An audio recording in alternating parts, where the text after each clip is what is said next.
លោកអាចារ្យហាមជាវគឺជាវីរបុរសស្នេហាជាតិដ៏ឆ្នើមក្នុងសម័យអាណានិគមបារាំងដោយមិនអាចទ្រាំនឹងការជិះជាន់រឹបអូសទាពន្ធដារយ៉ាងធ្ងន់ធ្ងរពីសំណាក់ពួកអាណានិគមបារាំងព្រះអង្គក៏បានក្រោកឡើងបះបោរតស៊ូប្រឆាំងនឹងបារាំងតែវាសនាអ្នកស្នេហាជាតិក្នុងសម័យនោះរងនឹងការធ្វើទុកបុកម្នេញយ៉ាងធ្ងន់ធ្ងរពីសំណាក់អាជ្ញាធរបារាំងជាបន្តទៅនេះយើងខ្ញុំសូមលាតត្រដាងពីខ្សែជីវិតព្រះអាចារ្យហាមជាវដោយមានការបែងចែកជីវៈដើម្បីងាយស្រួលក្នុងការទស្សនាដូចតទៅវគ្គទី1ការចាប់កំណើតលោកអាចារ្យហាមជាវកើតនៅថ្ងៃអង្គារខែមិញឆ្នាំចពុទ្ធសករាជ2441គ្រិស្តសករាជ1898នៅឃុំទំនប់ធំស្រុកពញាលឺខេត្តកណ្ដាល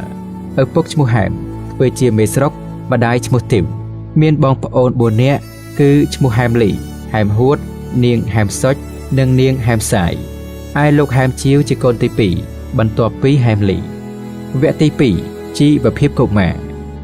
កាលពីនៅក្មេងកុមារហែមជាវមានជីវភាពដូចអ្នកស្រុកអ្នកស្រែធម្មតាដែរធ្លាប់ដើរតាមម្ដាយទៅស្រែធ្លាប់ខ្វៀលគោជាមួយក្មេងកង្វាលធ្លាប់អាស្រ័យទឹកតាមដានជើងគោធ្លាប់ចាំចាបធ្លាប់អាស្រ័យបាយហាលថ្ងៃក្តៅនៅកណ្ដាលស្រែធ្លាប់ត្រូវភ្លៀងត្រូវខ្យល់គឺថាមានសម្បុរស្បែកជាកូនកសិករសុទ្ធសាធហើយដោយឪពុកម្ដាយជាអ្នកកាន់គោរពព្រះពុទ្ធសាសនាមុតមាំនោះកុមារហែមជាវតែងបានចូលវត្តវាស្ដាប់លោកសូត្រធម៌លោកទេសរាល់ឱកាសបុណ្យជាមួយឪពុកម្ដាយពុំដែលខានលុះវ័យល្មមឲ្យនៅវត្តហើយមេស្រុកហែមជាឪពុកក៏មកប្រគេនឲ្យនៅនឹងព្រះគ្រូសង្ឃសត្ថាជួនណាតវត្តអូណាឡោមក្រុងភ្នំពេញដោយព្រះគ្រូអង្គនេះក៏ជាអ្នកធ្លាប់ប្រស្រ័យរាប់រកចិត្តដិតរបស់មេស្រុកហែមស្រាប់វគ្គទី3ជីវភាពសិក្សាមកនៅនឹងព្រះគ្រូសង្ឃសត្ថាជួនណាតកុមារហែមជាវជាក្មេងយកចិត្តទុកដាក់រៀនសូត្រអក្សរលំនាំឥតមានទ្វេដរាបដល់ចេះអានចេះសរសេរជាកុមារមានបញ្ញាឆ្លៀវឆ្លាស់មានឫកពាសមរម្យព្រះគ្រូសង្ឃសត្ថាសពប្រតិណានិមន្តទៅណាទៅសូត្រធម៌ទៅទេសតែងយកកុមារហែមជាវឲ្យស្ពាយថង់យាមទៅតាមពុំដែលខានធ្វើតាមទម្លាប់ពុទ្ធសាសនិកខ្មែរម្ដាយឪពុកបានបំពោះកុមារហែមជាវជាសាមណេរហើយឲ្យនៅនឹងព្រះគ្រូសង្ឃសត្ថាតទៅទៀតសាមណេរហែមជាវក៏ផ្ដើមសិក្សាព្រះបរិយត្តិធម៌ឡើងហើយការសិក្សាក៏បានចម្រើនលូតលាស់ជាលំដាប់ដល់ជនាយុ20ឆ្នាំ គ្រិស្តសករាជ1917ក៏បានបំពេញឧបសម្បទាជាភិក្ខុនៅនឹងវត្តលង្កាដោយមានព្រះមហារិមលធម្មថោងជាព្រះឧបជាមានព្រះគ្រូបវរវិជាលវីអែមនិងព្រះគ្រូសង្ឃសត្ថាជួនណាតជាគ្រូសូត្រដោយការខិតខំអត់ធ្វេសនៅឆ្នាំ1961ព្រះភិក្ខុហែមជាវក៏បានប្រឡងជាប់សញ្ញាបត្រសាលាបាលីជាន់ខ្ពស់បានលេខ6វគ្គទី4ជីវភាពក្នុងមុខងារសម័យនោះរាជការអាណាព្យាបាលបារាំងបានបង្កើតឲ្យមានសាលាបឋមសិក្សានៅតាមវត្តនានាក្នុងប្រទេសហើយបង្កើតមុនគេគឺនៅខេត្តកំពតកាលនោះចៅហ្វាយខេត្តកំពតគឺបារាំងឈ្មោះរេសយ៉ូមក៏បានពឹងពាក់លោកគ្រូមេគុណវត្តអង្គសុរភីហៅវត្តកន្ធៅស្រុកកំពង់ត្រាចខេត្តកំពតឲ្យជួយរកព្រះសង្ឃដែលមានសញ្ញាបត្រចេញពីសាលាបាលីជាន់ខ្ពស់ឲ្យមកជួយបង្រៀនព្រះសង្ឃឯទៀតដែលនឹងត្រូវប្រមូលជ្រើសរើសពីវត្តឯទៀតក្នុងខេត្តកំពតដើម្បីឲ្យសង្ឃទាំងនោះមានចំណេះវិជ្ជាគរុកោសលដើម្បីនឹងបង្ហាត់សាលាបឋមសិក្សានៅក្នុងវត្តរបស់ខ្លួនហើយត្រូវការព្រះសង្ឃដែលមានសមត្ថភាពមកពីភ្នំពេញនោះជួយត្រួតសាលាបឋមសិក្សាក្នុងខេត្តកំពតផងឲ្យនៅរៀនដើម្បីយកចំណេះវិជ្ជាទៅបង្ហាត់បង្ហាញនៅសាលាបឋមសិក្សាដែលនឹងបង្កើតឲ្យមាននៅនឹងវត្តរបស់ព្រះសង្ឃទាំងនោះឯទីវត្តប្រជុំសាមណេរនិស្សិតដើម្បីសិក្សាគរុកោសលនោះគឺវត្តក្រាំងដូងស្រុកបន្ទាយមាសខេត្តកំពតគឺថាគេនិមន្តលោកទៅនោះពុំមែនទៅបង្រៀនធម៌អ្វីទេគឺឲ្យអប់រំសាមណនិស្សិតដើម្បីឲ្យចេះដឹងទៅបង្រៀននៅសាលាបឋមសិក្សាតទៅទៀតតែប៉ុណ្ណោះគិតទៅផ្នែកអប់រំជាតិយើងត្រូវមានព្រះសង្ឃជាអ្នកដឹកមុខមុនគេជាដរាបចំណែកព្រះមេគណៈវត្តអង្គសុរភីកាលបើរេស៊ីដង់ខេត្តកំពតពឹងពាក់ដូច្នេះក៏និមន្តមកភ្នំពេញជួបនឹងព្រះគ្រូសង្ឃសត្ថាជួនណាតដែលធ្លាប់ស្គាល់គ្នាឲ្យជួយរកព្រះសង្ឃមានសមត្ថភាពតាមរាជការកំណត់នោះ ព្រះគ្រូសង្ឃសថាក៏ហៅព្រះភិក្ខុហាមឈៀវមកប្រាប់ពីគ្រោះការដោយចង់តម្រូវឲ្យភិក្ខុនេះចេញទៅបម្រើផ្នែកនោះផងព្រះភិក្ខុហាមឈៀវក៏បានព្រមព្រៀងនិមន្តទៅដោយសេចក្តីស្ម័គ្រតាំងពីបានចេញពីភ្នំពេញមកបំពេញកិច្ចការនៅក្រាំងដូងព្រះភិក្ខុហាមឈៀវតែងខិតខំយកចិត្តទុកដាក់បម្រើរដ្ឋនិងសាសនាខ្លាំងណាស់ដោយឥតខ្លាចនៃហត់សោះឡើយលោកបានបង្ហាត់បង្រៀនព្រះសង្ឃដែលមករៀននោះដោយព្រះទ័យស្មោះនិងដោយខិតខំបំផុតលោកតែងមានសង្ឃដីកាថាលោកចង់ឲ្យព្រះសង្ឃទាំងនោះចេះដឹងដើម្បីយកចំណេះនោះទៅបង្រៀនកូនចៅខ្មែរតទៅទៀតឲ្យចេះដឹងព្រមគ្នាផងក្រៅពីការបង្ហាត់គរុវិជ្ជាភិក្ខុហែមជាវត្រូវបានឧបាសកឧបាសិកាជាច្រើនវត្តនិមន្តទៅសម្ដែងធម្មទេសនាពន្យល់ពីបុណ្យបាបពីផ្លូវលោកនិងផ្លូវធម៌ដែលមានគេចោះចូលពេញចិត្តនឹងលោកជាច្រើនដោយចិត្តមេត្តានិងសន្តោសនេះមានព្រះសង្ឃនិងពុទ្ធបរិស័ទចូលចិត្តលោកណាស់នៅខែមិនិនាឆ្នាំ1931សាលាបាលីជាន់ខ្ពស់ត្រូវការជ្រើសរើសសាស្ត្រាចារ្យភាសាបាលី2រូបបេក្ខជនដែលអាចប្រឡងបានត្រូវមានជាចាំបាច់មធ្យមសិក្សាបត្រសាលាបាលីជាន់ខ្ពស់ព្រះភិក្ខុហែមជាវក៏ឆ្លៀតមកប្រឡងនឹងគេដែរតែគួរឲ្យស្ដាយបន្តិចក្នុងការប្រឡងជ្រើសរើសនោះលោកប្រឡងជាប់លេខ3ដូច្នេះលោកពុំបានជាប់ជាសាស្ត្រាចារ្យដូចបំណងឡើយឯអ្នកជាប់លេខ1និងលេខ2ដែលត្រូវតែងតាំងជាសាស្ត្រាចារ្យនោះក៏ជាមិត្តរបស់លោកដែរគឺព្រះភិក្ខុអុចរស់និងប៉ែនសុខព្រះភិក្ខុហែមជាវក៏ទៅនៅក្រាំងដូងវិញប៉ុន្តែកន្លងមកប្រមាណជា6ខែសាស្ត្រាចារ្យម្នាក់នៅសាលាបាលីជាន់ខ្ពស់គឺអ្នកអុកញ៉ាព្រះធម្មប្រៃជានាមកងបានទទួលអនិច្ចកម្មទៅលោកក្រុមអាការជុំម៉ៅធ្វើការនៅព្រះរាជបណ្ណាល័យដែលជាអ្នកចាត់ការក្នុងសាសនសិក្សាធិការក៏បានពិគ្រោះនឹងព្រះគ្រូសង្ឃសថាចង់សូមតាំងព្រះភិក្ខុហែមជាវជាសាស្ត្រាចារ្យចុះឡើងដោយពុំចាំបាច់ប្រឡងទៀតព្រោះលោកកាលប្រឡងនោះក៏ជាប់លេខ3ស្រាប់ព្រះគ្រូសង្ឃសថាសូមឲ្យលោកជុំម៉ៅពិគ្រោះនឹងអស់លោកឯទៀតចោះកុំឲ្យមានពាក្យគេថាលោកជួយតែសិស្សរបស់ឯងលោកជុំម៉ៅក៏បានពិគ្រោះនឹងអ្នកធំខាងលើទៀតជាដើមគឺនាងកញ្ញាកាប៊ីលេសអ្នកគ្រប់គ្រងព្រះរាជបណ្ណាល័យព្រះមហាវិមលធម្មថោងជាចាងហ្វាងសាលាបាលីជាន់ខ្ពស់ Resident Superior ព្រមទាំងសម្ដេចចក្រីប៉ុនរដ្ឋមន្ត្រីក្រសួងសិក្សាធិការអស់លោកទាំងនោះបានយល់ព្រមតាមសំណើនេះនៅថ្ងៃទី22ខែកុម្ភៈឆ្នាំ1932ព្រះភិក្ខុហែមជាវបានត្រូវតែងតាំងជាសាស្ត្រាចារ្យភាសាបាលីនៅសាលាបាលីជាន់ខ្ពស់ហើយបន្ថែមលើនេតិសាស្ត្រាចារ្យនេះលោកត្រូវតែងតាំងជាសមាជិកក្រុមជំនុំព្រះត្រៃបិដកផងទៀតរាជបញ្ញត្តិលេខ36ចុះថ្ងៃទី26ខែមិនិនាឆ្នាំ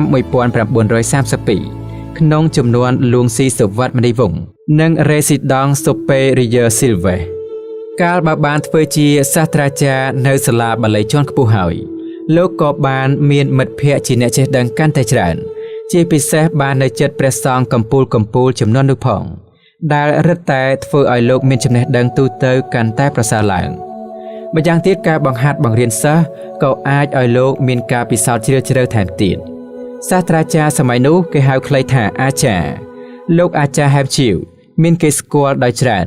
ដោយសារលោកពូកែបង្រៀនពូកែទេសប៉ុន្តែសំខាន់បំផុតដែលធ្វើឲ្យលោកមានឈ្មោះល្បីនោះគឺត្រង់លោកជាព្រះសង្ឃស៊ីវិល័យភ្លឺស្វាងមានគំនិតថ្មីជាច្រើន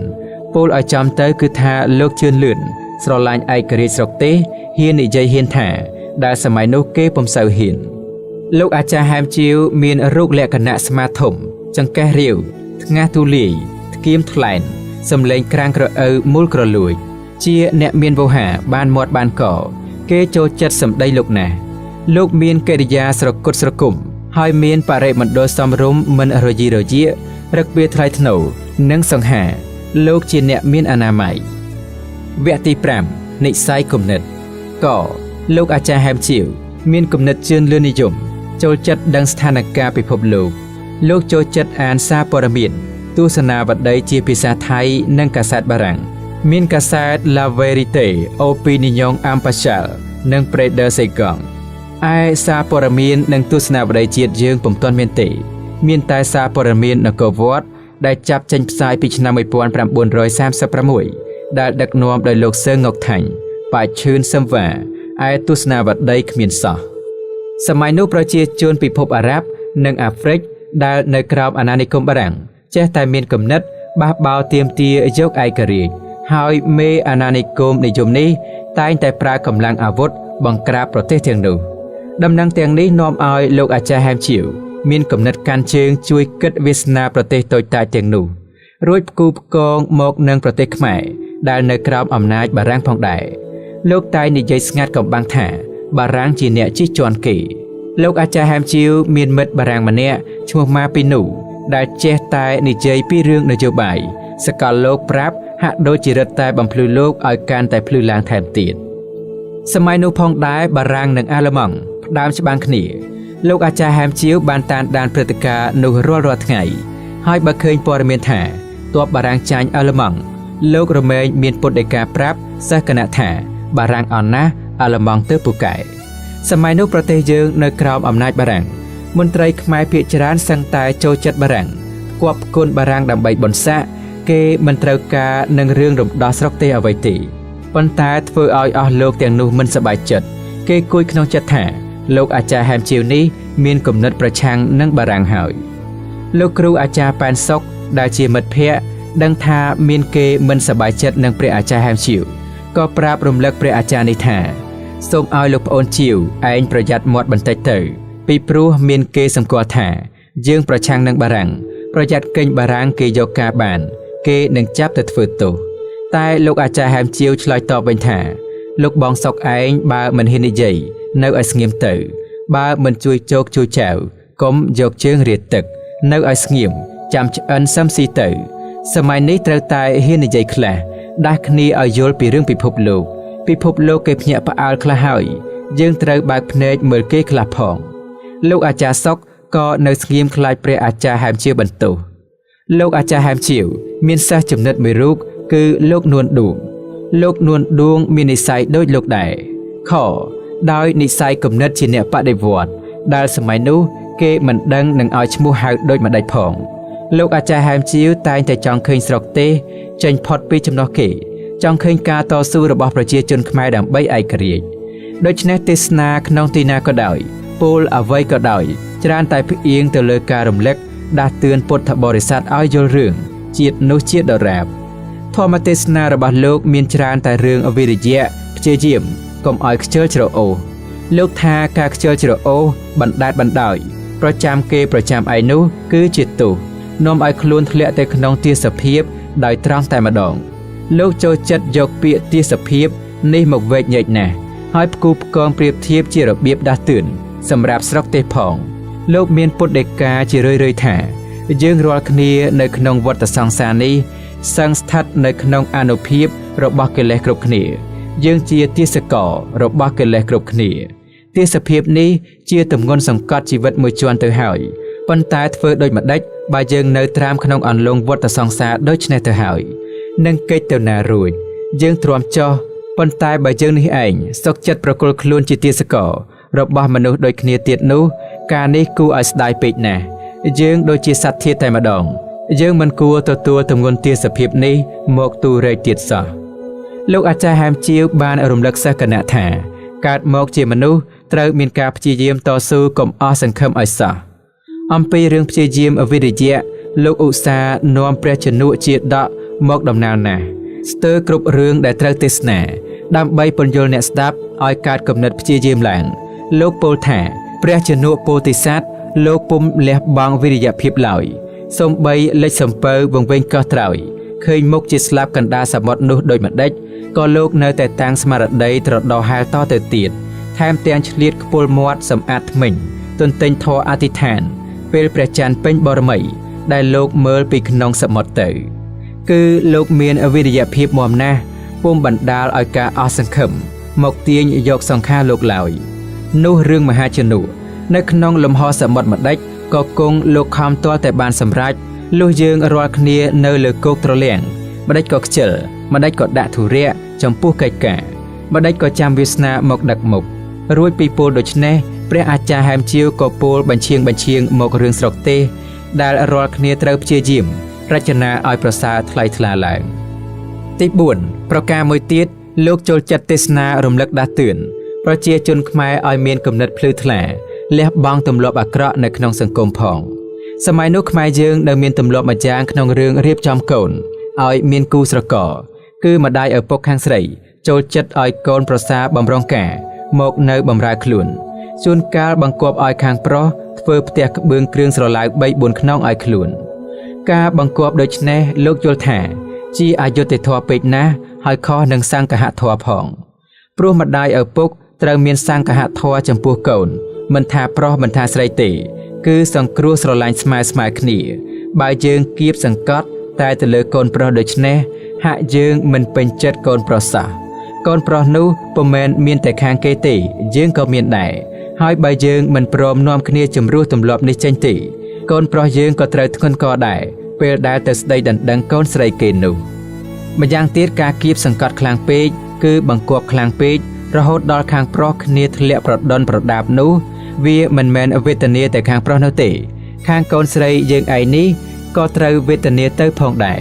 ហេតុនេះបើយើងបន្ធូរបន្ថយខ្លះជួយសម្រាលខ្លះទៅនោះក៏ដូចជាជួយខ្លួនឯងយើងទៅវិញនោះទេកូនប្រសាយើងបានធូរកូនស្រីយើងក៏បានស្រួលយើងជាម្ដាយឪពុកក៏ស្រណុកចិត្តគ្រួសារទាំងមូលក៏មានសុភមង្គលខលោកអាចារ្យហែមជាវចូលចិត្តអប់រំឲ្យម្ដាយឪពុកបញ្ជូនកូនទៅសាលារៀនឆ្លៀតឱកាសជារឿយៗលោកបានរំលឹកដាស់តឿនឲ្យពុទ្ធបរិស័ទបញ្ជូនកូនចៅទៅរៀននៅសាលាដែលរាជការបានបង្កើតតាមវត្តខ្លះហើយថាឲ្យនាំកូនចៅ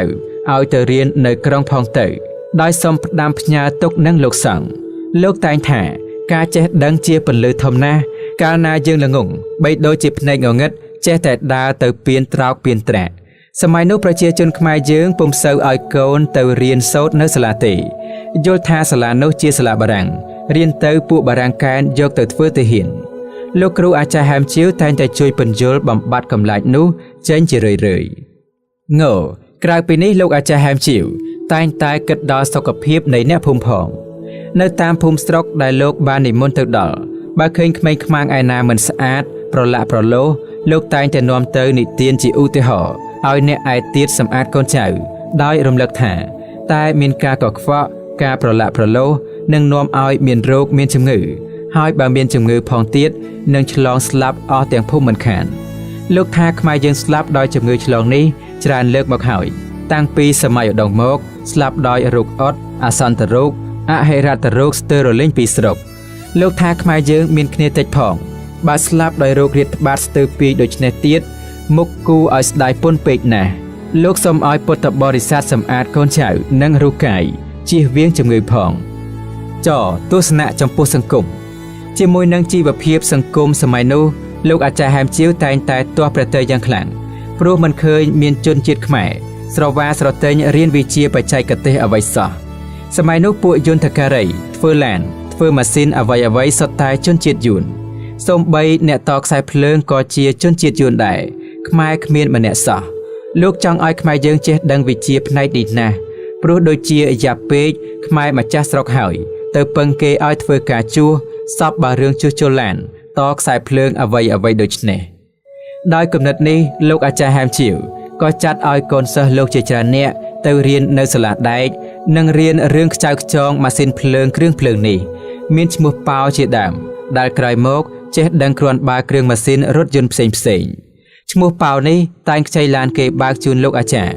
ពេលដែលលោកត្រូវគេនិមន្តទៅទេសខេត្តឆ្ងាយសូមបញ្ជាក់ថាសម័យនោះឡានឈ្នួលតិចណាស់ពិបាករងចាំជិះណាស់ហើយទៅមកយូរពេកផងបើគេនិមន្តទាល់តែទៅមុនពេលកំណត់បន់ទៅបានមកវិញក៏ដូចគ្នាដែរគឺរអាក់រអួលណាស់មិនដូចចិត្តទេដំណើរនោះនាំឲ្យខកច្រើនហើយខូចពេលដែលត្រូវបង្ហាត់បង្រៀនសិស្សសាលាបាលីផងលោកមានសិស្សចាំជួយរករថយន្តដូច្នេះជាការស្រួល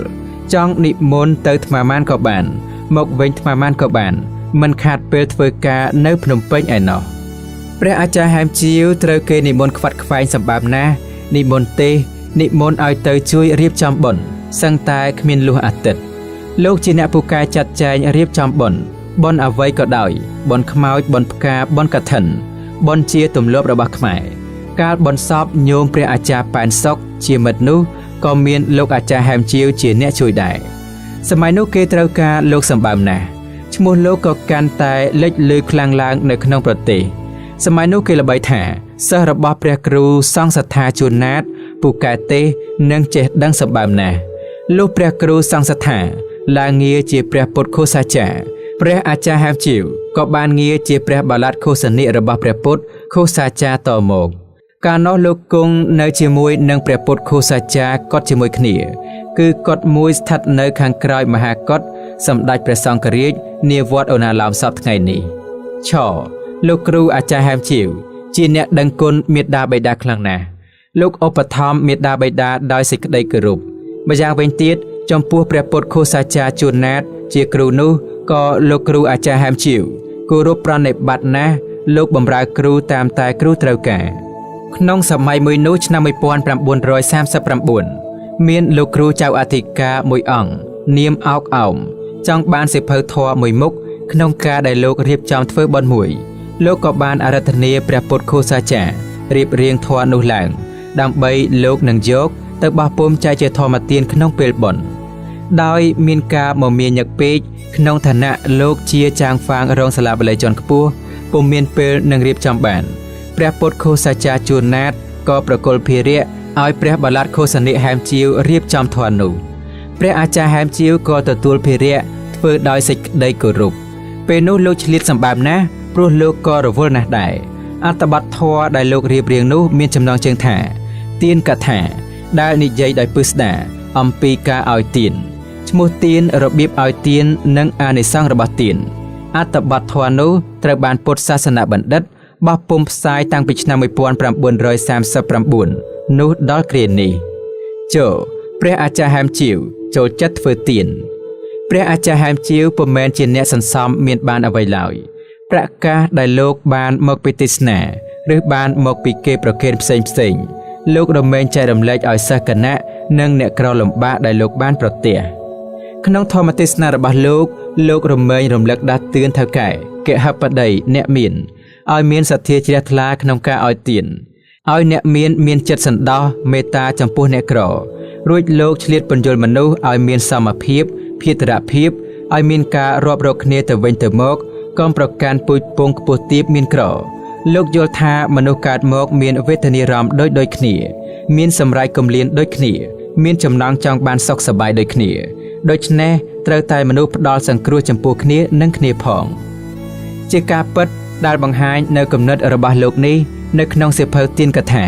របស់លោកបានសរសេរមួយអន្លើថាពួកសត្វទាំងអស់សុទ្ធតែមានសេចក្តីសុខទុក្ខជាប់តាក់ទងដោយរាងកាយឬថាមានរាងកាយជាទីអាស្រ័យនៅនៃសេចក្តីទុក្ខដោយគេហដ្ឋានជាទីអាស្រ័យនៅនៃមនុស្សជីវិតដែលតាំងនៅបានក៏ព្រោះអាស្រ័យរាងកាយការគ្រប់គ្រងចិញ្ចឹមរាងកាយដោយអាហារផ្សេងក៏ឈ្មោះថាគ្រប់គ្រងជីវិតការរក្សាជីវិតរបស់មនុស្សទាំងអស់ជាភារៈយ៉ាងធ្ងន់បំផុតសាច់ឈាមស្បែកសរសៃពណ៌សម្បុរដែលចម្រើនស្រស់បោះឡើងបានក៏ព្រោះការអាស្រ័យអាហារកាលបើប្រះចាកអាហារហើយសន្តតិរូបគឺរូបដែលចម្រើនជាប់តទៅគឺឈប់ចម្រើនរាងកាយទាំងមូលក៏ស្វិតស្រពោនថយចុះទៅទាំងជីវិតសោតក៏តាំងនៅបានដោយកម្រអាហារជារបស់សំខាន់សម្រាប់បម្រុងជីវិតឲ្យប្រព្រឹត្តទៅសមដោយបាលីថាសัพពេសត្តាអាហារថេតិកាពួកសត្វរាល់រូបមានជីវិតតាំងនៅបានព្រោះអាហារវត្ថុដទៃក្រៅអំពីអាហារនោះទៀតជនជាតិមនុស្សត្រូវមានលំនៅសម្រាប់ជាទីជ្រកកោនសម្ពុតសម្រាប់ស្លៀកដណ្ដប់ថ្នាំសម្រាប់កែរោគក្នុងគ្រាដែលត្រូវការវត្ថុអំបាលម៉ាននេះសុទ្ធតែជារបស់សម្រាប់ឧបត្ថម្ភទប់ទល់ជីវិតដោយពិតបើប្រះចាករបស់ណាមួយជីវិតរមែងតាំងនៅបានដោយលំបាកជនជាតិមនុស្សលុះតែមានចំណេះវិជ្ជាឬកម្លាំងកាយកម្លាំងប្រាជ្ញាបរិបូរណ៍ទើបអាចស្វែងរកអាហារបានបរិភោគរកទីអាស្រ័យនៅនិងគ្រឿងប្រើប្រាស់សម្រាប់ជួយជីវិតបានគ្រប់គ្រាន់ល្អចំណែកមនុស្សដែលគ្មានចំណេះវិជ្ជាខ្សោយកម្លាំងឬឥតគុណសម្បត្តិណាមួយក៏មិនអាចរក្សាជីវិតរាងកាយឲ្យរស់នៅតាមទំនើងខ្លួនឯងបានឡើយមនុស្សបែបនេះត្រូវអាស្រ័យពឹងផ្អែកនឹងអ្នកដទៃឲ្យគេជួយចិញ្ចឹមជីវិតរបស់ខ្លួនជាដរាបគឺឲ្យជួយប្រាប់ឧបាយក្នុងការចិញ្ចឹមជីវិតការរក្សារាងកាយនិងការរក្សាចិត្តឲ្យតាំងនៅដោយល្អព្រោះមនុស្សលោកទាំងអស់រមែងមានវាសនាឬគុណសម្បត្តិនិងកម្លាំងផ្សេងគ្នា ចំណែកខាងមនុស្សដែលខ្សត់ខ្សោយវាសនានិងគុណសម្បត្តិឬខ្សោយកម្លាំងកាយនិងសំងំនៅតាមទំនឹងខ្លួនឯងមិនបានត្រូវធ្វើសមាគមគប់រកមនុស្សដែលសម្បូរវាសនានិងគុណសម្បត្តិឬកម្លាំងកាយឲ្យជួយណែនាំបង្ហាត់បង្រៀនជួយជ្រោមជ្រែងដោយទ្រព្យរបស់ឬភោជនាអាហារសម្រាប់ចិញ្ចឹមជីវិតមនុស្សដែលមានវាសនានិងគុណសម្បត្តិខ្ពង់ខ្ពស់ក៏ត្រូវតែទទួលអភិបាលរក្សាមនុស្សដែលនៅតូចទន់ខ្ចីឬថោកទាបជាងខ្លួនដោយកិច្ចព្រានប្រដៅនិងទ្រព្យសម្បត្តិជាដើមទុនឬអាហារសម្រាប់បរិភោគរាល់ថ្ងៃជាដរាបដោយមាតាបិតាជាប្រធាននៃបុត្រធីតាការឲ្យអាហារឬគ្រឿងប្រើប្រាស់គ្រប់យ៉ាងនេះជាកល្យាណប្រវេណីជាទំនៀមមួយដ៏វិសេសជាប់មកតាំងពីមុនពុទ្ធកាលតាមបាលីលោកហៅថាទានប្រែថាការឲ្យបុគ្គលខ្លះក្នុងលោកនេះជាអ្នកមានចិត្តអាណិតទោសទណ្ឌទៅរកមនុស្សសត្វដទៃហើយបានឲ្យគ្រឿងបរិភោគដោយសេចក្តីអាណិតតែម្យ៉ាងមិនអាស្រ័យយកកម្លាំងប្រើប្រាស់ការឲ្យទានដូច្នេះហៅថាករណាទានបុគ្គលខ្លះយល់ច្បាស់ក្នុងគុណូបការៈឬគុណសម្បត្តិណាមួយរបស់លោកអ្នកមានគុណមានមេត្តាបិតាគ្រូអាចារ្យឬលោកអ្នកទ្រទ្រង់នៅគុណមានសិលគុណជាដើមក៏ធ្វើទានចំពោះលោកអ្នកមានគុណនោះការឲ្យទានដូច្នេះហៅថាបូជាទានឬបដិការៈទាន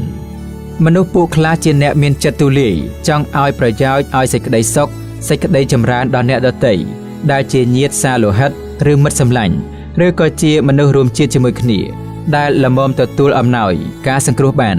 ហើយចែកទ្រព្យសម្បត្តិជាដើមទុនក្តីគ្រឿងបរិភោគគ្រឿងប្រើប្រាស់ក្តីដើម្បីទំនប់បំរុងជួយជាកម្លាំងសង្គ្រោះឲ្យកើតប្រយោជន៍ស្មើមុខគ្នាឡើងការឲ្យទានដូច្នេះហៅថាអនុត្តគេហទានឬសង្ឃហទាននេះគ្រាន់តែសម្រងខ្លីមួយដែលយើងយកចេញពីទានកថារបស់លោកដែលសរឲ្យឃើញថាលោកជាអ្នកឲ្យទាននិងជាអ្នកចូលចិត្តសង្គ្រោះចំពោះគ្នានឹងគ្នាជាពិសេសចំពោះជនរួមជាតិខ្មែរនេះឯងតែម្ដងនេះគឺជាតម្លៃនៃគុណធម៌របស់លោកមួយផ្នែកយ៉ាងសំខាន់វគ្គទី6ព្រះអាចារ្យហែមជាវនិងការបដិវត្តន៍ក្នុងពេលនោះដែលប្រទេសយើងនៅក្រោមអំណាចបារាំងមានអ្នកស្នេហាជាតិមួយចំនួនមានចិត្តមោះមុតឥតខ្លាចគុកច្រវាក់ឥតខ្លាចស្លាប់ឥតខ្លាចចោលស្រុកបានលបបបួលគ្នាធ្វើការតស៊ូប្រឆាំងនឹងបារាំងក្នុងបណ្ដាវីរៈជនទាំងនោះមានដូចជាលោកសើងុកថាញ់ជាមេដឹកនាំបាននាំគ្នាធ្វើបដិវត្តន៍ឡើងការបដិវត្តន៍នេះត្រួសត្រាយឡើងក្នុងឆ្នាំ1936តាមផ្លូវសារព័ត៌មាននគរវត្តសារព័ត៌មាននេះមានគោលបំណងសរសេរដាស់តឿនក្រើនរំលឹកប្រជាជនខ្មែរពេលនោះឲ្យមានសង្ឃឹមឲ្យមានសេចក្តីក្លាហានរៀបរាប់ពន្យល់អំពីតម្លៃនៃឯករាជ្យប្រទេសឲ្យចេះតស៊ូប្រជាជនខ្មែរគ្រានោះកាលបើឃើញកាសែតនេះក៏ដូចជាមានស្មារតីភ្លឺថ្លាគ្រប់គ្នាចេះស្រឡាញ់សិទ្ធិសេរីភាពឯករាជ្យស្រុកទេសឡើងពួកបដិវត្តន៍គឺពួកអ្នកសារព័ត៌មាននគរវត្តចំនួននោះមានប្រជាប្រិយភាពណាស់មានព្រះសង្ឃអ្នកស្រែចម្ការកម្មករមន្ត្រីរាជការស្រឡាញ់រាប់អានកាន់តែច្រើនហេតុការណ៍ទាំងនោះនាំឲ្យរាជការអាណាព្យាបាលមានអារម្មណ៍ហើយក៏ចាប់ផ្ដើមតាមដានសកម្មភាពរបស់ពួកនេះជាលំដាប់ចំណែកអត្ថបទដែលសរសេរប៉ះពាល់ខ្លាំងៗទៅលើរាជការឬវិចារណកថាល្អៗរំលឹកខ្មែរឲ្យចេះស្រឡាញ់ជាតិក៏ត្រូវគេដកចេញមិនឲ្យផ្សាយដូច្នេះជួនកាលកាសែតចេញក្រដាស់ទទេត្រង់កន្លែងគេដកនោះការនេះមានញឹកញយណាស់ដោយយល់ឃើញថាគ្រាន់តែផ្សាយដំណឹងបណ្ដោះស្មារតីខ្មែរឲ្យចេះយល់រឿងជាតិតែតាមផ្លូវសារព័ត៌មានប៉ុណ្ណោះពុំគ្រប់គ្រាន់ទេដោយបារាំងចេះតែដកអត្ថបទល្អៗចេញមិនឲ្យផ្សាយនោះទើបលោកសើងុកថាញ់ជំនុំគំនិតជាថ្មីរកមធ្យោបាយមួយផ្សេងទៀតបន្ថែមលើផ្លូវសារព័ត៌មាននេះគឺបំបែកឲ្យមានក្រុមដើរតាក់ទងផ្ទាល់នឹងប្រជារាស្ត្រនិងក្រុមទាហានជើងក្រហមទាហានជើងខ្មៅព្រមទាំងឃោសនាប្រកាសមកបន្តសកម្មភាពបដិវត្តន៍ផងក្រុមនេះមានលោកសើងុកថាញ់ជាមេនិងមានលោកប៊ុនច័ន្ទមុលលោកនួនឌួងនិងលោកជុំមួងលាក់និងលាក់ជាសមាជិកគឺចំនួននោះឯងហើយដែលព្រះអាចារ្យហែមជាវត្រូវបានមានឈ្មោះរាប់បញ្ចូលទៅក្នុងក្រុមនេះដែរត្បិតការល្បីល្បាញរបស់លោកខាងផ្នែកទេសនានិងខាងបណ្ដោះគំនិតថ្មីនោះនាំឲ្យពួកបដិបត្តិនឹងឃើញលោកភ្លាមហើយចូលទៅប្រស្រ័យតាក់ទងលោកភ្លាមសូមឲ្យលោកជួយក្នុងផ្នែកឃោសនាអប់រំពន្យល់ប្រជាពលរដ្ឋនេះឯងសម័យនោះទាហានជើងក្រហមនិងទាហានជើងខ្មៅចេះតែទាស់ទែងគ្នាដោយប្រកាន់បពួកបារាំងជាមេទាហានក៏សូមឲ្យមានព្រះសង្ឃខ្មែរទៅទេសនាទូមានទាហានទាំងនោះ គ្រប់បន្ទាយក្នុងមួយខែម្ដងដើម្បីអប់រំឲ្យមានសិលធម៌និងកិរិយាមារយាទល្អឡើងការចាត់ព្រះសង្ឃឲ្យទៅទេសនាឬធ្វើសន្និសីទដើម្បីអប់រំទាហានតាមលទ្ធិព្រះពុទ្ធសាសនាជាភារៈលើពុទ្ធសាសនបណ្ឌិតជួនកាលមានចាត់ព្រះសង្ឃឲ្យទៅទេសនារហូតដល់មាត់ជ្រូកជាដើមកាលនោះលោកសឺងុកថាញធ្វើការនៅពុទ្ធសាសនបណ្ឌិតនិងព្រះរាជបណ្ណាល័យដែលរួមអាគារជាមួយគ្នាជាជំនួយក្រុមអាការជុំម៉ៅដែលផ្លាស់ចេញក្រោមបង្គាប់នាងកញ្ញាជាតិបារាំងម្នាក់ឈ្មោះថាកាប៊ីលេសដែលមានឋានៈជាអគ្គលេខាធិការនៃពុទ្ធសាសនបណ្ឌិតនិងជាអ្នកគ្រប់គ្រងរាជបណ្ណាល័យលោកសឺងុកថាញទទួលភារៈជាអ្នកចាត់ព្រះសង្ឃឲ្យទៅទេសនាប្រដៅទាហានជួសនាងកញ្ញាកាប៊ីលេសម្ល៉េះហើយជាឱកាសល្អរបស់លោកជ្រើសរើសតែព្រះសង្ឃណាដែលស្នេហាជាតិមុតមមនិងបានវោហាក្បោះក្បាយក្នុងការពន្យល់បញ្ចុះបញ្ចូលទាហានដោយអាស្រ័យធម៌ទេសនាពេលនោះព្រះអាចារ្យហែមជាវក៏ត្រូវបានលោកសឺងុកថាញជ្រើសរើសឲ្យទៅបំពេញបេសកកម្មនេះលោកអាចារ្យហែមជាវបានទេសនាពន្យល់ទាហានជើងក្រហមទាហានជើងខ្មៅឲ្យឈប់ឆ្លោះគ្នារាល់ដងលោកបានបង្ហាញឲ្យដឹងថាយើងទាំងអស់គ្នាសុទ្ធតែជាខ្មែរមានសាច់ឈាមដូចគ្នាបីដូចកូនដែលកើតមកពីផ្ទៃម្ដាយតែមួយយើងមិនគួរទាស់ទែងខ្វាយគំនិតគ្នាទេរួចលោកតែងតែឆ្លៀតទេសនាបញ្ឈៀងរំលឹកឲ្យដឹងថាការទាស់ទែងខ្វាយគំនិតគ្នានេះមុខគួរឲ្យស្ដាយណាស់ព្រោះគ្មានប្រយោជន៍អ្វីសោះដល់រូបយើងត្បិតយើងនៅក្រោមអំណាចគេគ្រប់គ្នាទាស់ទែងគ្នាទៅក៏មិនឃើញនរណាគ្រាន់បើជាងនរណាដែរបីដូចជាមន់ប្រជុលតើបានប្រយោជន៍អ្វីក្រៅពីបានទទួលការឈឺចាប់ធ្លុះធ្លាយរោមសាបឈាមដាប់ខ្លួននោះឯការចំណេញគឺបានទៅលើមនុស្សដែលជាម្ចាស់នោះទៅវិញទេហើយអំពីនេះលោកប្រព្រឹត្តមករហូតដល់ឆ្នាំ1942ដោយការទេសនាបញ្ឆិតបញ្ឈៀងនេះទាហានខ្មែរទាំងឡាយក៏សឹងបានយល់ដល់ច្រើនហើយកាន់តែស្គាល់ព្រះអាចារ្យហែមជាវកាន់តែច្រើនឡើងគេក៏បានភ្លឺថ្លាស្មារតីឡើងចំនួននោះទាហានខ្មែរយើងសាក់ធំបំផុតត្រឹមប្រណិបាល់ចំណែកឯកេងបារាំងដែលឃ្លាំសកម្មភាពក្រុមបដិវត្តនោះក៏តែងកត់សម្គាល់នៅការដែលលោកអាចារ្យហែមជាវទេសនានោះជាប្រក្រតីវាដឹងថាលោកគ្រូនេះមានគំនិតបដិវត្តហើយតែវាពុំទាន់ចាប់ថ្នាក់បាននៅឡើយចាំសង្កេតទៅទៀតសូមជម្រាបថានៅឆ្នាំ1940អ្នកដឹកនាំបដិវត្តបានតាក់ទងនឹងកងទ័ពជប៉ុនដែលទើបនឹងចូលមកដល់លោកសឺងុកថាញបានទៅតាក់ទងយ៉ាងសម្ងាត់ជាមួយនឹងមេទ័ពជប៉ុនតាមរយៈមេហាងឈ្មោះដៃណង់គូស៊ីដែលតាំងនៅមុខផ្សារចាស់នៅជ្រុងផ្លូវ 2K ឥឡូវផ្លូវអុកញ៉ាប្លុងនិងជ្រុងផ្លូវអូហ៊ីយេឥឡូវផ្លូវពោកំបោដើម្បីសុំជាជំនួយកងទ័ពជប៉ុនឲ្យគេជួយអន្តរាគមន៍ផងប្រសិនបើមានការឆ្លោះធ្លួយបែកការដឹងដល់បារាំងនឹងធ្វើបាបនោះមេហាងដៃណង់គូស៊ីនោះគឺជាមេហាងរបស់ជប៉ុនតាំងសម្រាប់ធ្វើចារកម្មស៊ើបការចំនួនកងទ័ពបារាំងនៅស្រុកខ្មែរដែរមេហាងដៃណង់គូស៊ីព្រមព្រៀងជួយយើងដោយបញ្ជាក់ប្រាប់លោកសឺងុកថាញថាបើឆ្លោះធ្លួយដោយហេតុណាមួយត្រូវតែប្រញាប់ប្រញាល់រត់ចូលទៅឯកងតម្រួតយោធាជប៉ុនគឺកន្លែងសង្ឃធនាគារជាតិសប្តាហ៍ថ្ងៃនេះគេការពារយើងមិនឲ្យបារាំងចាប់បានលោកសឺងុកថាញក៏ប្រាប់លោកអាចារ្យហែមជាវនិងអស់លោកឯទៀតឲ្យដឹងគ្រប់គ្នាលោកគ្រូអាចារ្យហែមជាវតែកាលណាមានឱកាសនិមន្តចេញទៅខេត្តក្រៅតាមការនិមន្តរបស់គេឬដោយមានការអ្វីលោកតែងតែឆ្លៀតនិយាយពន្យល់បំភ្លឺអ្នកស្រុកអ្នកស្រែឲ្យស្រឡាញ់ជាតិឲ្យអង្អាចឲ្យស្រឡាញ់សេរីភាពและការពន្យល់បំភ្លឺរបស់លោកធ្វើឲ្យប្រជាពលរដ្ឋមានការភ្ញាក់ផ្អើលរលឹកកាន់តែខ្លាំងឡើងហើយគេតែងនាំគ្នារៃអង្គាសប្រកាសដោយជ្រះថ្លាចូលជាកុសលចំពោះរូបលោកដើម្បីលោកនឹងយកទៅចាត់ចែងជាប្រយោជន៍ក្នុងការបដិវត្តថែមទៀតផងវគ្គទី7ការចាប់ផ្សឹកលោកគ្រូអាចារ្យហែមជាវតាំងពីបានចូលខ្លួនជាអ្នកឃោសនាដើម្បីរំដោះស្រុកទេសនេះមកលោកគ្រូអាចារ្យហែមជាវត្រូវបានកេងបារាំងតាមដានយ៉ាងស្វិតស្វាញដូចជាគេធ្វើឡើងជាមួយនឹងពួកនយោបាយឯទៀតមានលោកសឺងុកថាញជាដើមនោះដែរកេងបារាំងតែងតែរាយការណ៍ប្រាប់ចៅហ្វាយនាយគេរាល់ពេលមានរឿងប្លែកៗភ្ញៀវដែលចេញចូលតាក់ទងនឹងលោកគ្រូអាចារ្យហែមជាវជាញឹកញយនោះគឺលោកសឺងុកថាញចៅសែនកុសលឈុំសឹមវ៉ាប៉ាឈឿនលោកតេជះតាន់ម៉ៅនិងទាហានជើងខ្មៅជើងក្រហមខ្លះទៀតព្រះអាចារ្យហែមជាវលោកមានមនសិការនិងក្លាហានណាស់សូម្បីមិត្តភ័ក្តិលោកប្រាប់លោកឲ្យប្រយ័ត្នគេធ្វើបាបយ៉ាងណាក៏ដោយការមួយទៀតដែលនាំឲ្យលោកមានរឿងកាន់តែច្រើន គឺលោកមិនខ្លាចនឹងនិមន្តទៅទេសនានៅកន្លែងពុទ្ធបរិស័ទណាស្អប់លោកទេឲ្យតែគេនិមន្តទៅលោកជាបព្វជិតផ្នែកគណៈមហានិកាយទេសនាល្បីល្បាញតើគេអ្នកប្រកាន់បុរាណនោះធ្វើមិនដេចនឹងសប្បាយចិត្តដោយសារមានឈ្មោះល្បីល្បាញគ្រប់មជ្ឈដ្ឋានដូច្នេះហើយបានជាលោកគ្រូអាចារ្យហែមជាវត្រូវបានក្លាយខ្លួនជាទីដៅនៃចុងព្រួញរបស់កេងបារាំងនិងពួកអ្នកស្អប់លោកកេងបារាំងជាពិសេសដែលគេត្រូវការយកឈ្មោះយស័ក្តិរបស់គេផងគេក៏ខំធ្វើការទាល់តែបានសម្រេចគេយករឿងព្រះអាចារ្យហែមជាវដែលគេបានស្ដាប់ទាំងប៉ុន្មានទៅជម្រាបចៅវាយនេះរបស់គេចាងហ្វាងកេងបារាំងកាលនោះឈ្មោះហ្វ្រូសតងមួយឈ្មោះសំប្រេមួយនៅក្នុងសេចក្តីរាយការណ៍របស់គេនោះ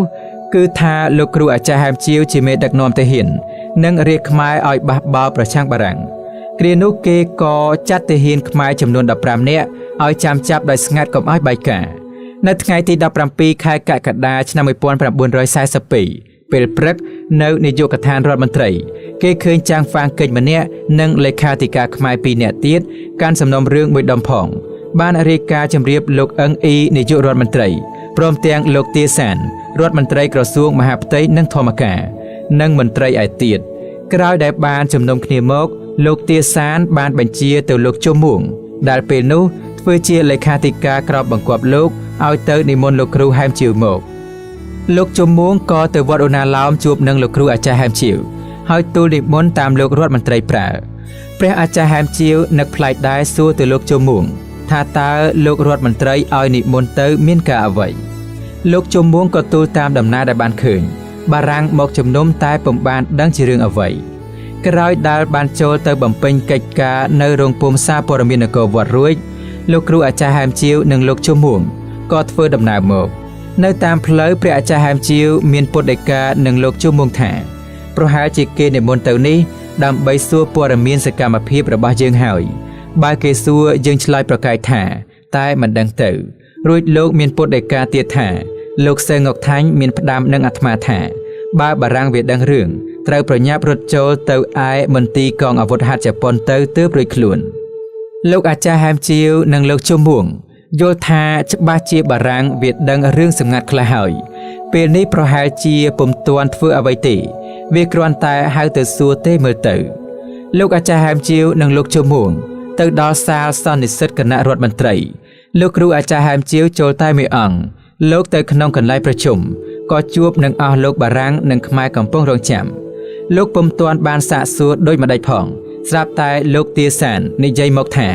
ខ្ញុំព្រះករណាឲ្យនិមន្តមកនេះគឺដើម្បីសុំផ្សឹកព្រះតេជគុណតែម្ដងព្រោះព្រះតេជគុណមានទោសដោយបានបំបះបំបោទាហាននិងប្រជារាស្ត្រឲ្យប្រឆាំងនឹងរាជការអាណាព្យាបាលហើយលោករដ្ឋមន្ត្រីនេះបង្គាប់ទៅបម្រើឲ្យទិញខោអាវមួយសម្រាប់មកលោកអាចារ្យហែមជាវស្រឡាំងកាំងថ្មឹងបន្តិចទើបសួរថាអាត្មាមានបានបំបះបំបោគេពីកាលណាមានផុសតាងត្រង់ណាដែលថាអាត្មាបំបះបំបោនោះលោកទាសានតបថារាជការអាណាព្យាបាលបានតាមដានសកម្មភាពរបស់ព្រះតេជគុណយូរណាស់ហើយគេឃើញព្រះតេជគុណប្រព្រឹត្តនោះច្បាស់ណាស់ច្រើនកន្លែងណាស់ឥឡូវនេះខ្ញុំព្រះករណាមិនអាចនឹងទូលព្រះតេជគុណអ្វីទៀតទេគឺសូមតែផ្សឹកព្រះតេជគុណតែប៉ុណ្ណោះឲ្យទៅជាក្រហមដើម្បីរាជការនិងស៊ើបសួរតាមច្បាប់តទៅទៀតព្រះអាចារ្យហែមជាវបាត់ព្រះអោសត្រឹមនោះលោកយល់ថាអំពើរបស់លោកទាំងប៉ុន្មាននោះមានប្រតិកម្មហើយតើអំពើណាមានប្រតិកម្មអំពើនោះមានតម្លៃខ្ពស់បំផុតត្រូវតែពេញចិត្តនឹងទទួលផលរបស់អំពើនោះចុះពេលនោះគេបង្ខំដោះស្បង់ពីជាពរលោកចេញហើយឲ្យលោកស្លៀកខោពាក់អាវដែលជាប្រដាប់បិទបាំងកាយរបស់ក្រហមសុទ្ធសាធគ្រាន់តែคล้ายខ្លួនជាក្រហមសាមញ្ញភ្លាមតម្រួតក៏បាននាំលោកចេញពីកន្លែងនោះចុះទៅរកឡានដែលចតចាំឲ្យក្រៅរួចបើកបរចេញវឹងទៅមួយរំពេចលោកជុំមួងឃើញដូច្នេះធ្លាក់ថ្លើមក្ដុកដឹងថាគេយកលោកអាចារ្យហែមជាវទៅធ្វើទោសប្រកាសហើយចេញមកធ្វើការលោកជុំមួងក៏រត់ទៅជម្រាបលោកសើងុកថាញ់លោកសើងុកថាញ់ក៏ប្រាប់ថាឲ្យប្រយ័ត្នខ្លួនរឿងយើងបែកការហើយបារាំងប្រកាសជាតាមចាប់យើងខ្លះទៀតហើយឲ្យឆាប់រត់ចូលទៅកន្លែងកងអាវុធហត្ថជប៉ុនជាប្រញាប់ព្រមគ្នានឹងពេលចាប់លោកអាចារ្យហែមជាវនោះបារាំងបានទៅចាប់លោកនួនដួងទៀតនាំយកទៅនៅឯកុដិរបស់ព្រះគ្រូអាចារ្យហែមជាវឯនោះវិញក្រោយដែលគេនិមន្តលោកទៅផុតដើម្បីផ្សឹកនោះពួកកេងបារាំងយួន ខ្មែរក៏តាំងចូលឆែកឆេរកកកកាយអស់ពេលប្រហែល2ម៉ោងដើម្បីរកឯកសារដែលគេត្រូវការពេលនោះគេឃើញពួកទាំងនោះឬក៏កាយទស្សនាបរិយាកាសសិភៅធម៌និងក្រដាសស្នាមផ្សេងប៉ាច់សាច់ពាសពេញនៅមុខកុដិហើយគេយកតែឯកសារសំខាន់និងរូបថតរបស់លោកគ្រូអាចារ្យហែមជាប៉ុណ្ណោះសកម្មភាពឆែកឆេរយ៉ាងពិនិត្យពិច័យនេះនាំឲ្យអ្នកឈរមើលសម្គាល់ដឹងថាគេនឹងចាប់ដល់អ្នកដទៃឯទៀតដែលមានការតាក់ទងនឹងព្រះអាចារ្យហែមជាវដែលគេបានឃើញក្នុងសម្បត្តិស្នាមផ្សេងនោះតទៅទៀតពុំខានដូច្នេះអ្នកដែលខ្លាចមានទោសឥតជំរះសឹងរួចខ្លួនគ្រប់គ្នាខ្លះកិច្ចភៀសទៅភ្លាមខ្លះទៀតដែលមានរូបថតព្រះអាចារ្យហែមជាវនោះពុំហ៊ានទុករូបថតនោះទេគេប្រមូលដុតចោលគ្មានសល់សូម្បីស្រឡាញ់រាប់អានយ៉ាងណាក៏ដោយត្បិតខ្លាចបារាំងតាំងស៊ើបអង្កេតសម្បើមណាស់សូមបន្ថែមថាមុននឹងមានការចាប់លោកអាចារ្យហែមជាវនេះសម្ដេចព្រះសង្ឃរាជសពថ្ងៃកាលនោះលោកបានសុបិនថាមានរន្ទះបាញ់ត្រូវចែកដីធំនៅវត្តអូណាឡោមផងហើយលោកជ្រាបថាប្រកាសជាមានរឿងធំហើយវគ្គទី8បាតកម្មសុំដោះលែងលោកអាចារ្យហែមជាវនិងលោកនួនឌួងរឿងបារាំងចាប់លោកអាចារ្យហែមជាវនេះមានប្រតិកម្មផ្អើលរំជួលឡើងក្នុងបណ្ដាព្រះសង្ឃជានិស្សិតសាលាបាលីជាន់ខ្ពស់និងវត្តនានាដែលជាមិត្តភ័ក្តិនិងជាសិស្សរបស់លោកឯក្រុមអ្នកបដិវត្តក៏ប្រញាប់ចាត់ការផ្សាយដំណឹងនេះថែមទៀតទៅគ្រប់វត្តជិតឆ្ងាយតាមមធ្យោបាយដែលអាចធ្វើទៅបានអ្នករត់ការស្វិតស្វាញកាលនោះមានលោកប៊ុនច័ន្ទមុលលោកសេងុកថាញ់សម្រេចថាត្រូវតែធ្វើបាតកម្មស្រោះគ្នាជាសន្តិវិធីមួយដើម្បីទាមទារសុំឲ្យបារាំងដោះលែងលោកអាចារ្យហែមជាវនិងលោកនួនឌួងមកវិញបាតកម្មនោះត្រូវធ្វើនៅថ្ងៃទី20ខែកក្កដាឆ្នាំ1942វេលាព្រឹកដោយចាប់ឲ្យព្រះសង្ឃឆាន់ពេលព្រឹកឲ្យហើយក្នុងបាតកម្មនោះឥតត្រូវមានអាវុធដំបងប្រណុងអ្វីទាំងអស់គឺឲ្យដង្ហែចេញទៅសុំពីបារាំងដោយសន្តិភាពបើបារាំងធ្វើបាបឲ្យនាំទាំងអស់គ្នាខំសង្កត់ចិត្តកុំប្រឆាំងវាយតប់វិញឲ្យសោះការយ៉ាងណាទៀតមានជប៉ុនជាអ្នកចាំជួយធ្វើអន្តរាគមន៍ហើយលោកប៊ុនច័ន្ទមុលក៏នាំចំណាត់នេះមកប្រាប់គ្នាជាពិសេសប្រាប់លោកប៉ៃឈឿនលុះដល់ថ្ងៃកំណត់ពេលព្រឹកនោះព្រះសង្ឃបានចេញពីគ្រប់វត្តជិតឆ្ងាយមកផ្ដុំនៅវត្តលង្កាមួយកន្លែងនៅវត្តអូណាឡោមួយកន្លែងទើបចេញដំណើរជាក្បួនដើរតម្រង់ទៅកាន់រេស៊ីដង់នៅខាងលិចវត្តភ្នំដោយរបៀបរៀបរយនៅខាងមុខក្បួនមានបដាសរសេរថាសូមឲ្យដោះលែងលោកអាចារ្យហែមជាវនិងលោកនួនឌួងមកវិញនិងជ័យយោព្រះពុទ្ធសាសនាជាដើមលោកប៉ាឈឿនជាអ្នកនាំមុខទៅដល់ទីរេស៊ីដង់បារាំងមិនព្រមបើកឲ្យចូលទៅពីគ្រោះកាលឡើយក៏កោយទៅជារុញច្រានគ្នាទៅវិញទៅមកបាតកោរុញប៉ូលីសបារាំងទៅមុខពួកនោះរុញឲ្យថយក្រោយវិញឯលោកប៉ាឈឿនដែលចូលខកទៅក្នុងទីនោះក៏ត្រូវពួកកេងបារាំងចាប់អូសចូលទៅបាត់ការនោះនាំឲ្យបាតកោឯក្រៅការជ្រួលច្របល់ស្រែកថាវាចាប់គ្នាយើងម្នាក់ទៀតហើយវាមិនចរចានឹងយើងទេ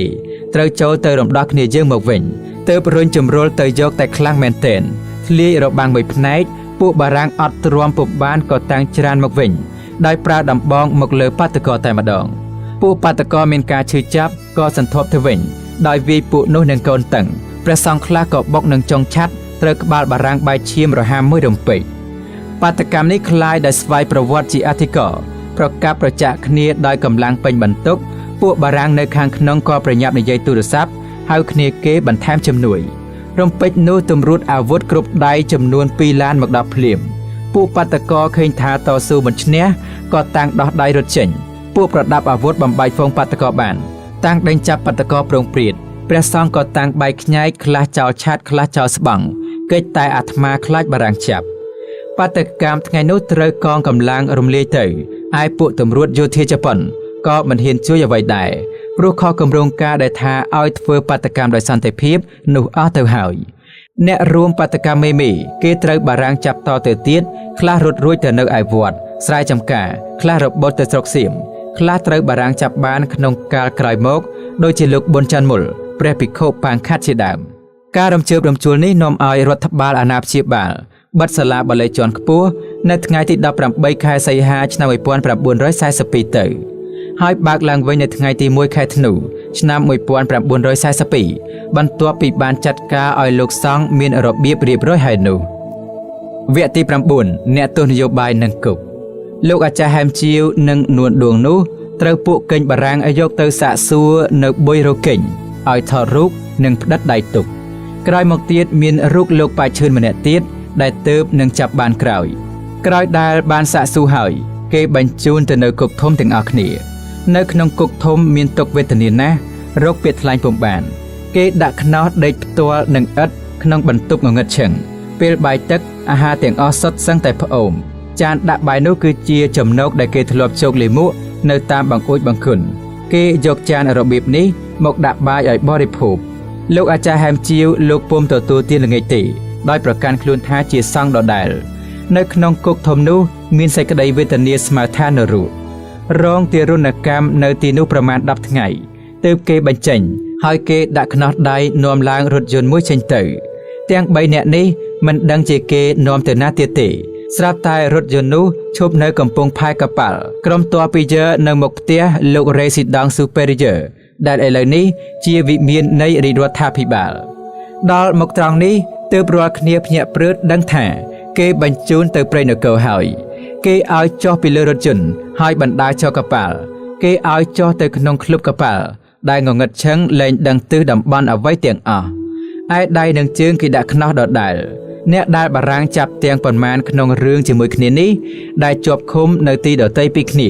ស្រាប់តែបានជួបគ្នានៅក្នុងកប៉ាល់តែម្ដងមិនដឹងជាប៉ុន្មានម៉ោងទេកប៉ាល់បើកចេញទៅនោះទាំងអស់គ្នាដូចជានៅក្នុងអន្លង់យប់ជ្រៅងងឹតរកពន្លឺគ្មានលុះត្រាតែកប៉ាល់ឈប់តែម្ដងទើបគេដឹងថាដល់ដំណាក់ហើយបន្ទាប់ពីកប៉ាល់ឈប់មកពួកម៉ាត់ឡូក៏មកបើកក្លឹបមានពន្លឺចូល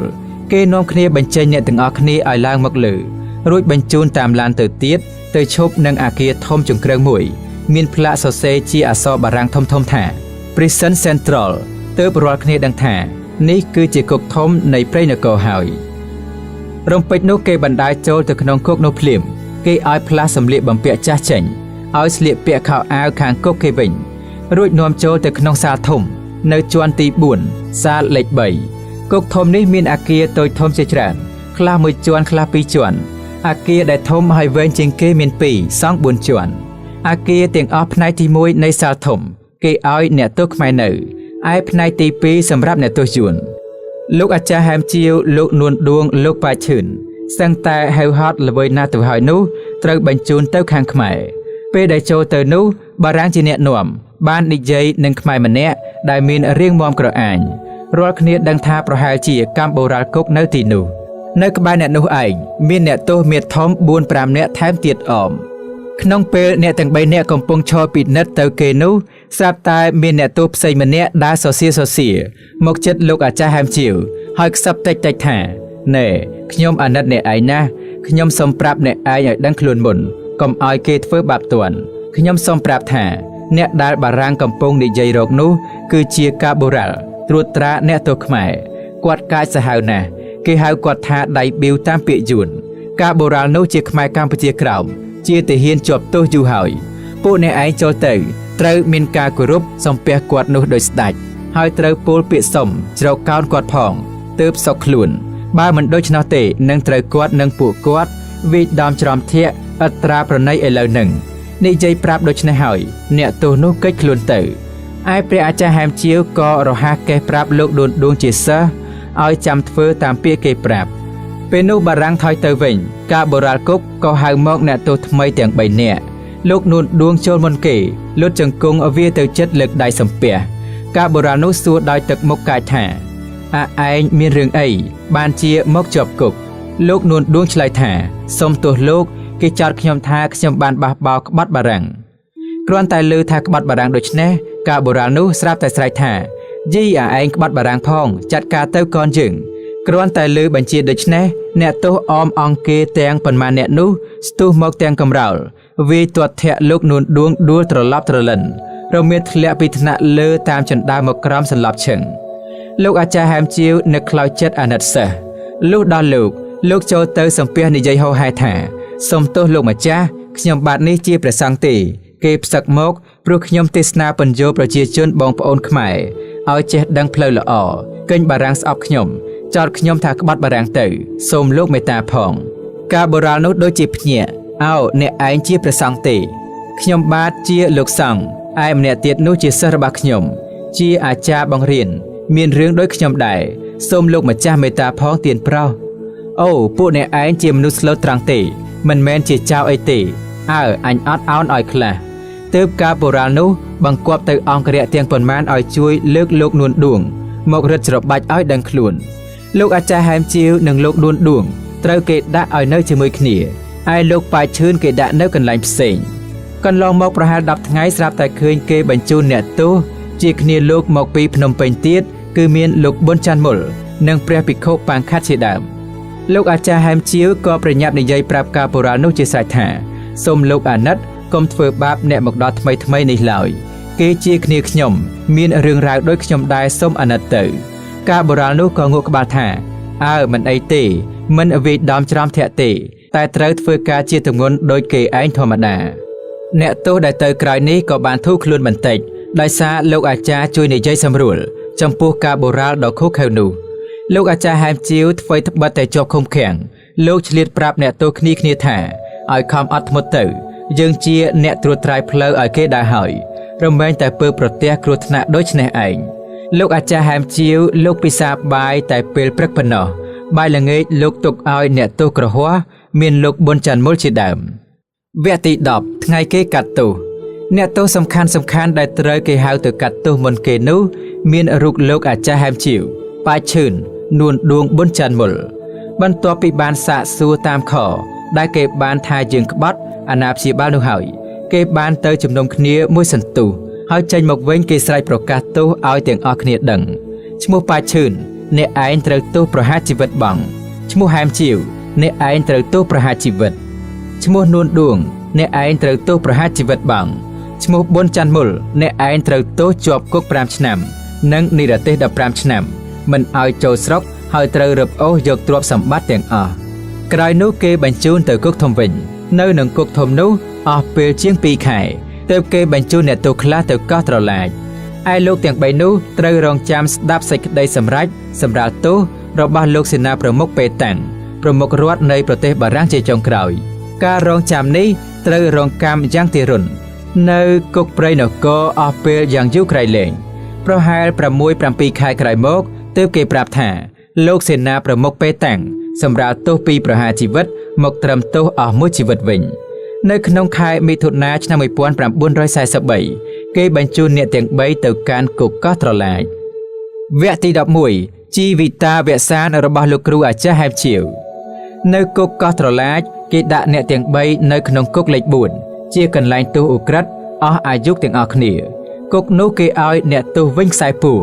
និងធ្វើរបស់ផ្សេងតាមតែបារាំងបង្គាប់នៅគុកទី4គេហាមតឹងរឹងណាស់មិនឲ្យមនុស្សផ្សេងទៅសាកសួរសុខទុក្ខមនុស្សទោសដែលនៅក្នុងនោះសោះឡើយប៉ុន្តែលោកប៊ុនច័ន្ទមុលដែលមកជាប់ទោសមុនហើយដែលបានមានវាសនាធ្វើជាការបូរាណអ្នកទោសម្នាក់ដែរនោះបានលបលាក់ផ្ញើរបស់របរតិចតួចទៅឲ្យអ្នកទាំង3ដែរប៉ុន្តែសេចក្តីលំបាកទុក្ខវេទនាដោយខ្លួនជាអ្នកទោសរងទារុណកម្មបូកនឹងធាតុខុសគ្នានៃធម្មជាតិបានធ្វើឲ្យលោកអ្នកទោសទាំង3នេះមានរោគគាពាតបៀតបៀនជារឿយៗហើយនៅទីបំផុតលោកអាចារ្យហែមជាវមានរោគមួយជាខ្លាំងឯលោកនួនឌួងកើតរោគស្ពឹកដៃស្ពឹកជើងលោកនួនឌួងដោយពេទ្យចេះតែចាក់ថ្នាំគ្មានប្រសិទ្ធភាពច្រើនមកជល់ពេកក៏ទៅជាកើតបោសត្រង់ត្រកៀកហើមយ៉ាងធំពេទ្យក៏វះយកខ្ទុះចេញយ៉ាងវេទនាបំផុតឯលោកអាចារ្យហែមជាវឈឺដាបមែនទែនងើបលែងរួចចុករមួលស្ពឹកស្លាំងអស់គ្មានសង្ឃឹមឡើយគ្រូពេទ្យនៅកោះត្រឡាចគ្មានថ្នាំអ្វីព្យាបាលអ្នកជំងឺទេហើយចំពោះជំងឺមួលនេះក៏មិនដឹងជារោគថ្នាំអ្វីដាក់ផងពេទ្យចេះតែយកទឹកសមុទ្រឬទឹកកំបោរសមកឲ្យផឹកបញ្ចុះប៉ុណ្ណោះដោយឃើញថាអ្នកទាំងពីរដាបមែនទែនគេបញ្ចេញទៅដាក់នៅសាលពេទ្យលោកប៊ុនច័ន្ទមុលបានដឹងក៏ស្កាត់មកមើលអ្នកទាំងពីរឃើញថាលោកអាចារ្យហែមជាវដាបបំផុតមើលទៅមិនធាទេក៏និយាយជួលកម្មករពេទ្យនៅទីនោះថាបើអ្នកជំងឺនោះស្លាប់សូមមេត្តាកប់ខ្មោចដោយឡែកផងកុំកប់លេីឡំជាមួយខ្មោចដទៃរួចក៏ឲ្យប្រាក់ខ្លះទៅកម្មករពេទ្យនោះនៅកោះត្រឡាចនោះមានពេលខ្លះមនុស្សស្លាប់ច្រើនគេយកទៅកប់ 5-6 នាក់តែក្នុងរណ្ដៅមួយក៏មានលោកប៊ុនច័ន្ទមុលយល់ថាលោកអាចារ្យហែមជាវអស់មានអ្វីនឹងជួយកែកើតហើយបើស្លាប់ទៅគាត់នឹងត្រូវចំណាំកន្លែងភ្នូររបស់លោកអាចារ្យតទៅទៀតហេតុនោះទើបគាត់ជួលឲ្យគេចាំកប់ដោយឡែកនោះចំណែកលោកអាចារ្យហែមជាវក្រោយនោះរោគគាពាតកម្រើកខ្លាំងមែនទែន ចុកស្វាយមាត់ឲ្យហើយលោកននៀលទៅរកលោកនួនដួងជាសិស្សលោកនួនដួងក៏ខំរំកិលមករកដែរលើកក្បាលលោកគ្រូអាចារ្យជាគ្រូដាក់លើផ្លូវហើយជួយរឹតច្របាច់ពោះឲ្យគ្រូដោយសេចក្តីគោរពឯទឹកភ្នែកក៏រអិលចុះទៅលើទ្រូងអាចារ្យហែមជាវជាគ្រូលោកអាចារ្យហែមជាវក៏មានទឹកភ្នែករលីងរលោងមកដែរដោយឈឺចាប់ពេកនិងដោយអាណិតគ្នាទៅវិញទៅមកផុតស្លែងដោយដឹងខ្លួនឯងថាអស់មានជីវិតតទៅទៀតហើយលោកអាចារ្យហែមជាវបាននិយាយខ្សៅទៅកាន់លោកនួនដួងថានួនដួងយើងវេទនាណាស់ហើយអញមើលទៅមិនរស់ទេមុខជាស្លាប់ពេលនេះហើយ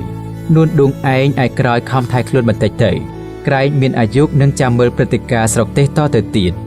លោកនួនដួងនិយាយទៅកាន់លោកគ្រូអាចារ្យវិញថាព្រះតេជគុណខ្ញុំអាណិតព្រះតេជគុណណាស់ប៉ុន្តែមិនដឹងនឹងធ្វើមិនដេចយើងទាំងពីរនាក់កំសត់ពេកណាស់